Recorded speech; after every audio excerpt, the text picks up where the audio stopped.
If you have any questions or thoughts, raise your hand, and I'm looking around. And if you don't have your video on, I can't see you. I see Mr. Valencia wants to jump in there. While he's talking, I'll continue to look around to see if anybody else is just raising their hand. Jerry, would you like to jump in? Yeah, I'd like to jump into this because at the end of the day, I think, part of the things that, me and you discussed earlier, Jeremy, is, Elcott can put all this stuff together, but if they're putting stuff together and not reaching out to the stakeholders that actually, at the end of the day, are affected by this and ask for some feedback before they jump into here's what we would like to do with building envelopes and 1 story, 2 story, 3 story, etc. That usually, for the major stakeholders, usually have some conversation about that. And similar to what I had talked to you, Jeremy, about earlier with the Corps of Engineers, is like, we got our own plan. We haven't talked to Jeremy. I thought Jarrett was there. And at the end, we try to be doing some certain things as a city, but we got to keep everybody on the same page, and anybody that's involved, as I told the Corps of Engineers, a third of our city's into the water. And so I think we should have some conversation on what your guys' new lakeshore plans, et cetera, because the city of Lowell is planning on doing some trails and things like that. So I believe that it's really important to make sure that all the stakeholders, as you're putting this stuff together, I think, actually, I know that it's really important to make sure that they're getting the information that that LCOG is trying to, as making suggestions to make Lowell better. You're here. Yeah, Jerry, I know you have development and an application, I believe, on the verge of submission. Is that right? Or yes, sir. Yeah. Yeah, I know. I'm also the midget that got rid of all the buses, so everybody's supposed to like me now. Well, even if they don't have to, I'm sure they really appreciate that. Yeah. I think we would be happy to, Jimmy Martini, and we have a couple of business owners who are participating on the code committee. We could create sort of a focus group out of the business owners as far as one of the stakeholders, similar to what we did with the downtown master plan, where we had a dedicated time to focus on that particular theme. We'd be happy to get that feedback. We're asking for it, and things like the building standards are beyond what the downtown master plan lays out. They're kind of white canvas right now, and so yeah, we'd love to get. In some ways, we've thought about your development, which is such a key development there along Pioneer or North Shore, excuse me, as they're, but for the grace of Jerry, go we. I mean, you got your application in, and so it's sort of serendipitous that your concept aligns with a lot of the ideas that the master plan conveys. But I think that's the part what I'm a little bit confused of is the new code compliance summary tables and things like that, hey, no one actually reached out and said, hey, Jerry, we'd like to talk about this. I've had this conversation with Jared for a long time. Yeah. And Lowell's never thought outside the box. Lowell's never ever said, what happens if a restaurant and a realtor and an insurance agent, or if I can get Peace Health to move Mary over from Dexter over to here, and that kind of stuff, that we would have the infrastructure be somewhat self-sustaining.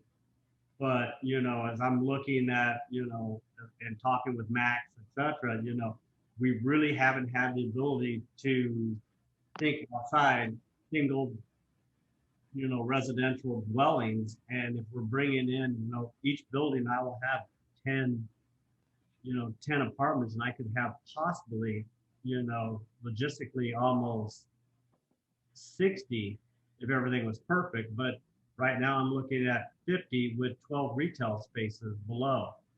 That's, and to have the ability for our city code to make it so that I'm not spending, 10% to 15% on SDC charges because no one's ever thought about this. So my component is I'm a little bit befuddled because I have come in and I have reached out and I've been sharing with the city, et cetera. And if LCOG has got these revised versions of 2020 and I haven't seen the very first one, I think I should be involved in that, if that makes sense. Laura has her hand up. Yeah, thank you. And just to remind everyone, I'm the project manager from the Transportation and Growth Management program, and we're funding this project. And thank you, Jerry, very much for your comments. I just wanted to point out that there's some things in this project that we're not looking at for changing, and those are the things that are already established in the downtown master plan.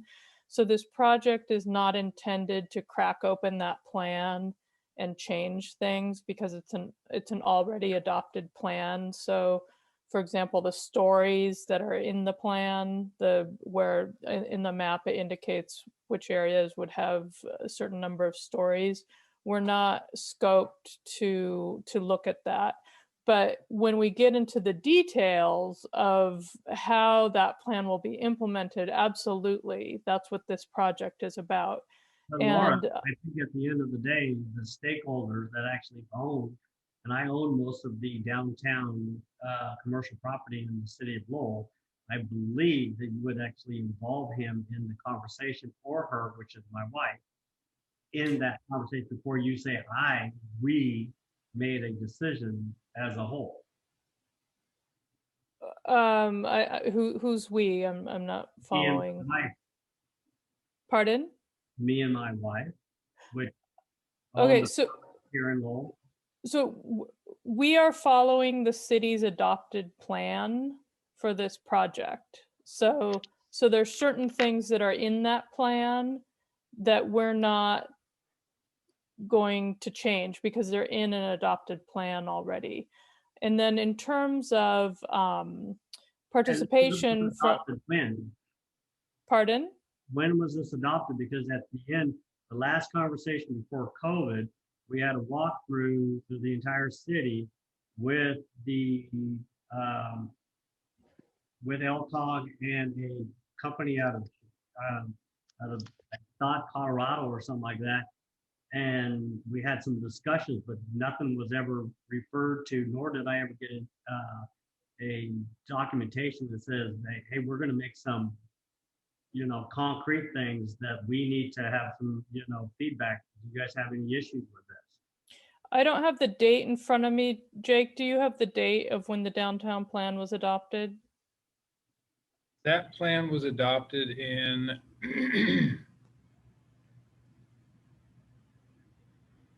June 2019.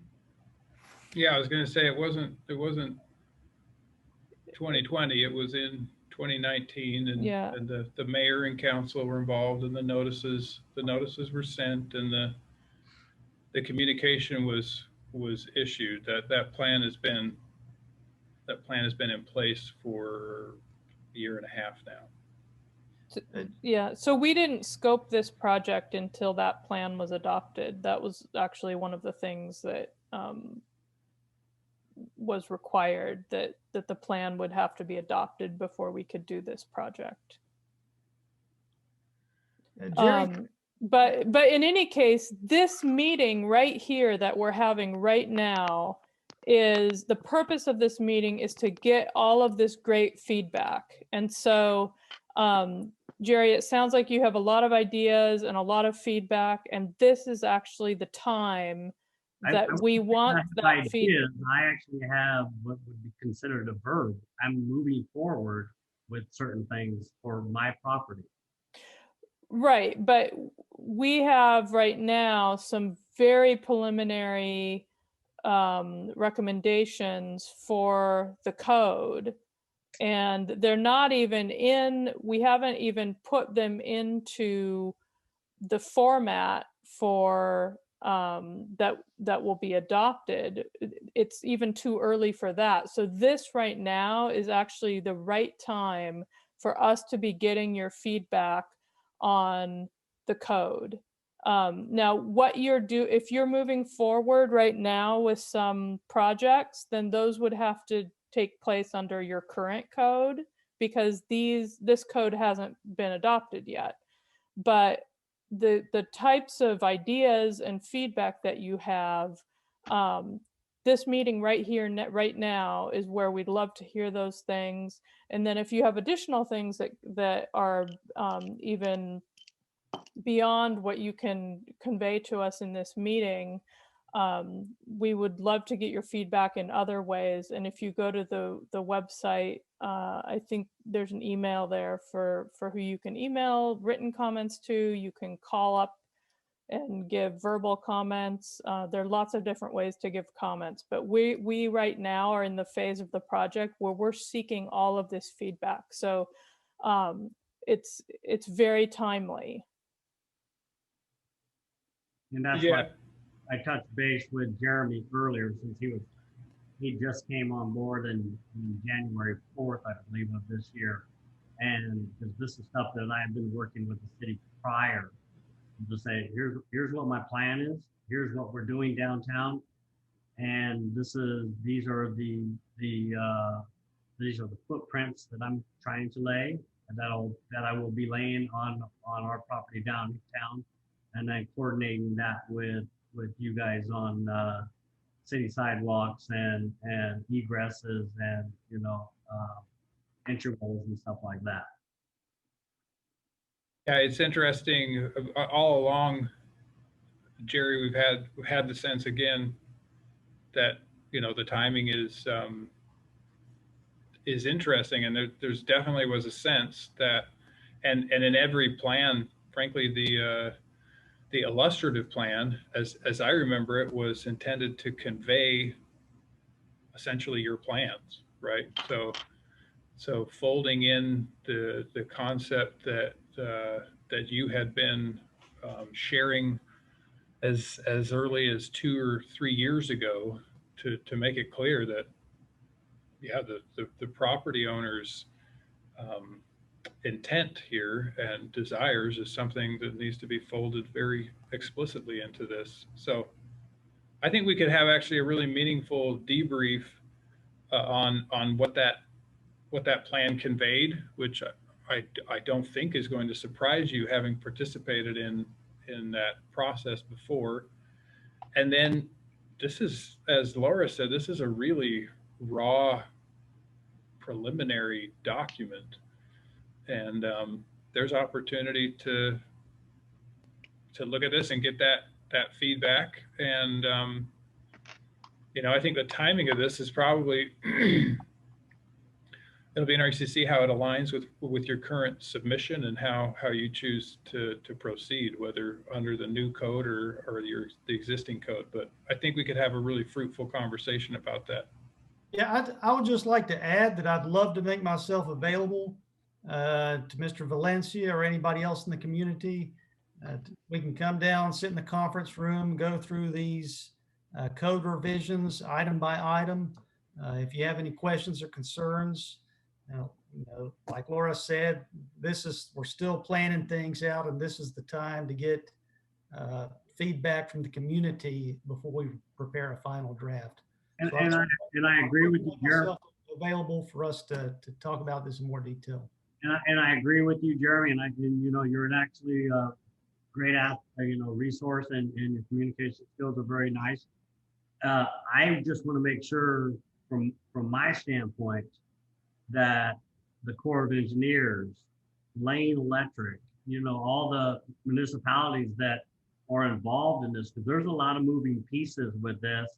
And I believe the problem that's going on is that Lowell's sometimes has wishes, but no one's ever actually said, we got a plan now, and now everybody needs to jump in. Does that make sense? Because, you know, Tara from Lane Electric was like, I said, we need to start talking about some power for not only the new city hall, but for us and stuff like that. Why? I was like, because we're bringing in new services, and you know, restaurants sometimes need three-stage power. You know, Elk or the Corps of Engineers, they're trying to say no, we don't want anybody walking around the shoreline. I'm like, well, that's an important part of our parks program, because we're trying to make this community a little bit more what I would call take advantage of the natural resources that we have.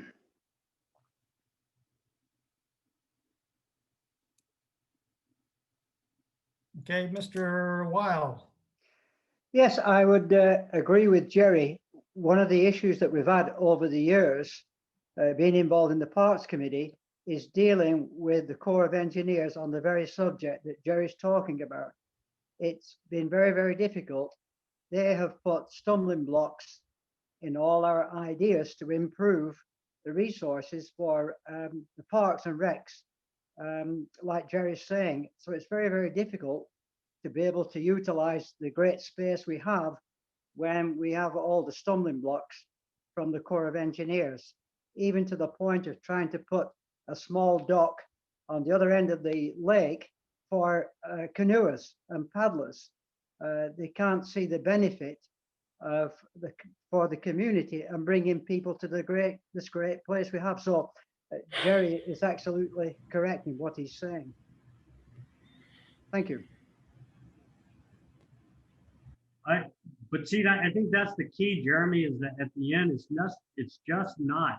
Lowell's a very interesting community, because there's not a lot of communities on the West Coast, let alone in the state of Oregon, that a third of our cities in the lake, and that's our 30 of our city limits. And so at some point in time, the communication between and we have, you know, the Oregon Department of Transportation, we have the Corps of Engineers, we have Lane County, we have all these moving pieces that unless we get them all involved and says, like, you know, Lowell actually is going to become what I would call self-sustainable. We have to reach out to them, because they look at us, and as I told you earlier, for years, if a child died, like we had a child die, remember George 3 years ago, she died in Dexter, and it was in our city limits. We're like, what? So it's not something we want to highlight the death, but at the end, we've always been second fiddle to Dexter for some particular reason.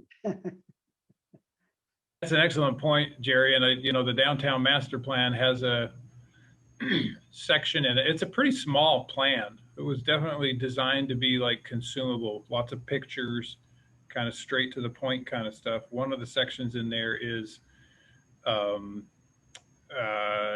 of mapping out important coordinating efforts. The Corps of Engineers is a key one. The neighboring communities, Dexter, Pleasant Hill, the county, obviously, just sort of lining out this idea that now that the Lane Electric Co-op, I'm finding myself in your world, Jerry, that's just such a useful perspective, which is just that, okay, here's how we take it from idea and even code into like true implementation. So that's a really valuable insight, is how do you get electricity in the ground? My world overlaps a lot with the fiber realm. So I have actually been I was working with Jared a lot to try to get fiber connectivity into Lowell, to make sure that was infrastructure that would be attractive to future both commercial and residential developments. But well, yeah, runs right through the middle of Lowell, which is the backbone for all internet, period. So yeah, getting off of it is the challenge. Yeah. Yeah.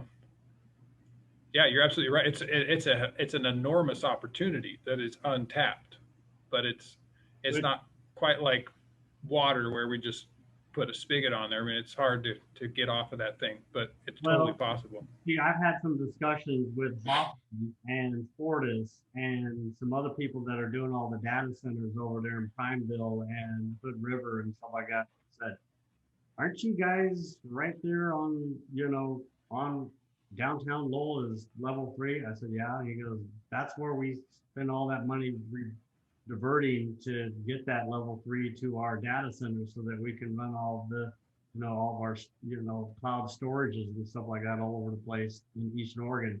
And you guys have it in your front yard? I'm like, yeah. And we have 3 dams right here and electricity is cheap. And so there's been some what I would call a lot of interest from, a little bit from afar, but at the end, it's just more about Lowell's never really put their hand up and said that we're one of the players out of all the cities here in Lane County, and we have natural resources and natural real estate that's similar to what I would call Lake Oswego back in the 80s, where everybody back in the day used to say it was too far from Portland and there's nothing but white trash out there. Now it's the most expensive dirt in the state of Oregon. Well, I'm happy to. Jared, you and I should connect just to one of the hats that I wear is we should connect on some of these infrastructure pieces. And Jerry, I would be very interested in having whether you'd like to do that sort of one-on-one as a kind of a stakeholder interview to get your perspective, or if you'd like to join another group of local property owners to discuss this a little bit more. I'd love for you to put eyes on where that downtown master plan ended and where the code is presently, again, which is very preliminary. And my impression, having had several conversations with you, was that my impression, right or wrong, was that we had quite a bit of alignment. And so I'm hoping that a conversation can help clarify where I may be wrong and maybe point out where I may be right. I don't think that you're wrong, sir. What I think the issue is that the stakeholders as the community of Lowell has more under Oregon Constitution and they've changed their I believe somewhere in 2002 the land use codes and how you can make things actually happen. And what if you ever had anything plotted in the 1900s or the 1800s that you can actually pull that plot up and say, I'd like to put a house here on because this was actually subdivided in 1890, as long as there was some record. And I think part of that component that I got from the from land use was, as long as we had something plotted, then technically we own the rights. And with the city of Lowell's having a third of their city underneath the water, because in 1940, when they said, hey, we got a great idea, we're going to flood your town, you're going to get these jobs, and you have 2 dams, and just think about what you get. But no one thought about it long term. And as we've had long discussions with Bill George and our city, the mayors, the mayors over, that when the lights shut off in Lowell, no one knows we're here because we're on the other side of the lake. And it looks really cool from 58, but we don't have any commerce presence like Cresswell, Cottage Grove, Eugene, Springfield, Colberg, etc. And when people drive through here, they don't know that we're actually here. So we get a window between 7 o'clock right now to about 5 o'clock where like, oh, there's a nice little town over there. So it's just outside the box thinking that we could actually be in a position that we can take advantage and have some leverage, like George said, with the parks. It's still in our city limits. The Corps of Engineers may have some ideas, but at the end of the day, it's still in our city limits. Does that make sense? Yeah, no, it's if you look at that map, it's a weird one for sure. I'm wondering if there are others who may have comments or feedback that they want to give in this sort of unique opportunity. Laura has her hand up. Yeah, I would just wanted to address a comment that was put in the chat a while back, and that was about wanting a roundabout, and it didn't say where, but I just wanted to clarify that phase 2 of the downtown master plan, which is in the 6 to 10 year time frame, does identify not building, but making plans for designing a roundabout at North Shore and Pioneer. And so that's not a part of this project, but it is part of your master plan, and will be a later project, I assume, if the master plan is fully implemented. Yeah, you know, some of the priorities that emerged, certainly there are some things that temporally lend themselves to longer time periods. And you know, that the Economic Development Committee and the stakeholders that we talked to, certainly that feedback weighed into that. But you'll see in years 1 through 5 some of the kind of more pressing and let's say tenable things. And the further you get out in time, it's kind of like, yeah, it was very clear in the charrette that was something that would help with that sort of interesting interchange there at North Shore and Pioneer. But if you looked at dollar amounts, you know, it was definitely one of those like, well, we'll have to spend some time figuring out how we would go about doing that. And obviously the county is a really important partner on that one. And they, you know, they're trying to manage their countywide priorities as well. But it's certainly in there and then has that standing. And so we want to make sure that there's an opportunity to iterate, a period to ask questions and engage, provide feedback. You know, we send it out with utility bills and we posted it in some key locations, but I think it's a hard time to get the word out, and we want to make sure that folks have an opportunity to provide feedback. So that website is a great opportunity for some kind of structured feedback, but there's also, it outlines a mechanism to get in touch with us and to provide your feedback. And you know, I feel like it's not uncommon that folks feel like they wanted to be sort of engaged earlier. A lot of what you see here is, again, from the master plan, which we have a high level of confidence of having engaged the community on that one.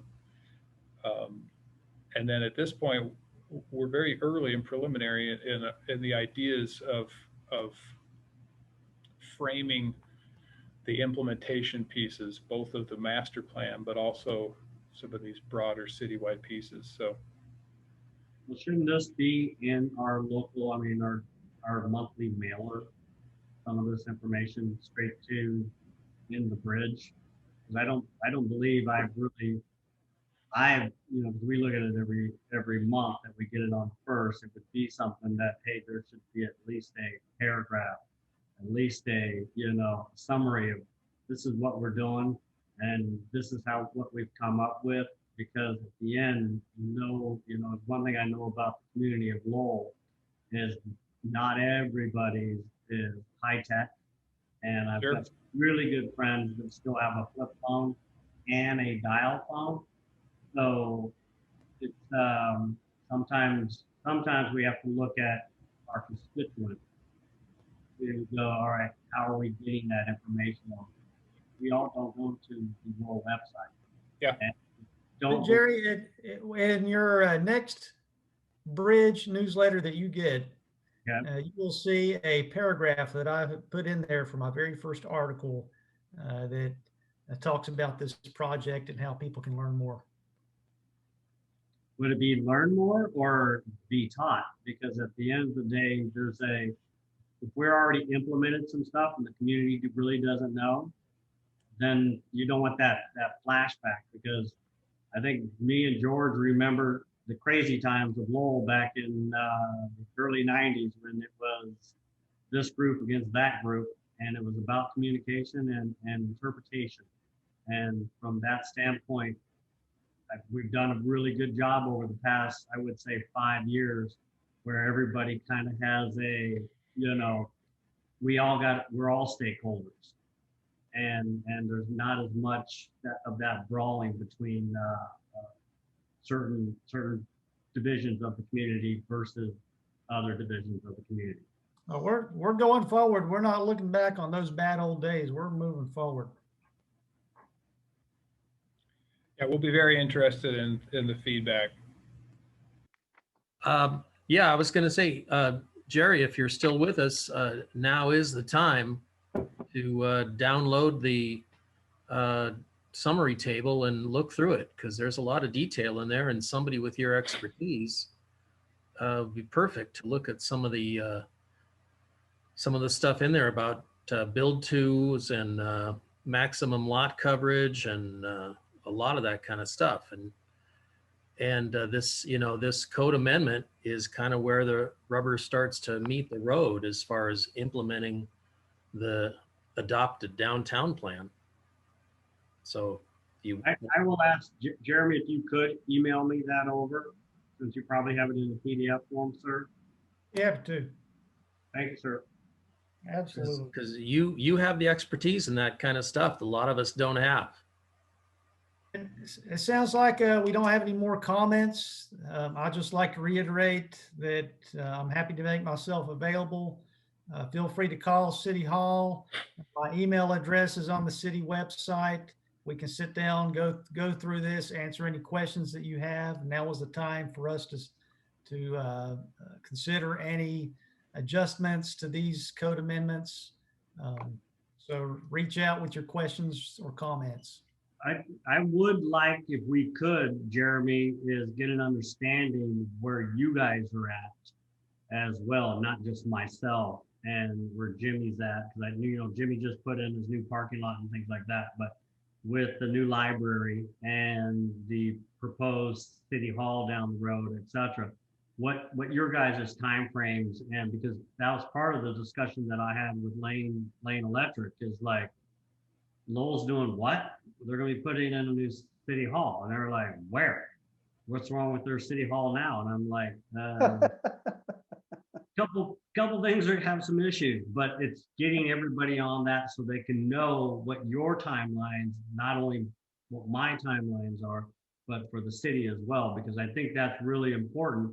And that, like Bill said, or George Wild said earlier, that what the parks plan is and something like that, and what their where their critical path is, and what kind of schedule that they have set out for their stuff, so that everybody knows what's coming down the road, because no one likes a surprise. And if you give them a little bit of heads up, you end up getting a little bit more community buy-in, because they understand what we're doing, why we're doing it, and how we're doing it. Sure. Well, let me give you a call tomorrow or Friday. It sounds like we might have a little bit more to discuss than what was on the agenda for tonight. Okay. I didn't get the agenda tonight, so I'm winging it. Sorry. We're really glad that you participated, Jerry. Thank you very much, sir. Yeah. Yep. Thank you, Jake. Thank you, Henry. There's a few folks on the call tonight I have not yet met. I look forward to getting to know each of you and working with you in the future. We can go ahead and wrap it up.